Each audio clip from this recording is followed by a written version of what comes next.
എല്ലാ ദിവസവും ചൊല്ലിയാൽ ജീവിതം അടിമുടി മാറുന്നൊരു പ്രാർത്ഥനയാണിത്.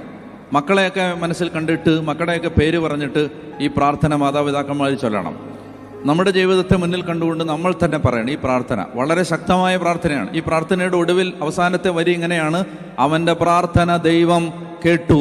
അവൻ്റെ പ്രാർത്ഥന ദൈവം കേട്ടു. കേട്ടു എന്ന് ബൈബിളിൽ എഴുതി വെച്ചിട്ടുണ്ടെങ്കിൽ ഇത് ലോകത്തെവിടെയിരുന്ന് ആര് പ്രാർത്ഥിച്ചാലും ദൈവം കേൾക്കുന്നൊരു പ്രാർത്ഥനയാണിത്. അപ്പൊ അതുകൊണ്ട് എന്താണ് അവന്റെ പ്രാർത്ഥന? അവൻ ഇസ്രായേലിന്റെ ദൈവത്തോട് പ്രാർത്ഥിച്ചു. എന്താണ് പ്രാർത്ഥന? ദൈവമേ, അങ്ങ് എന്നെ അനുഗ്രഹിച്ച് എൻ്റെ അതിരുകൾ വിസ്തൃതമാക്കണമേ. യെശയ്യാ 54 ഇതാ വായിച്ചത്. എന്താണ്? നിന്റെ കൂടാരത്തിന്റെ അതിരുകൾ വിസ്തൃതമാക്കുക. ഇതാണ് അവൻ പ്രാർത്ഥിച്ചത്. ദൈവമേ, എൻ്റെ അതിരുകൾ എന്നെ അനുഗ്രഹിച്ച് എൻ്റെ അതിരുകൾ വിസ്തൃതമാക്കണമേ. പിന്നെ അങ്ങയുടെ കരം എന്നോടുകൂടി ഇരിക്കുകയും സകല വിപത്തുകളിൽ നിന്ന് എന്നെ കാത്തുകൊള്ളുകയും ചെയ്യണമേ. 4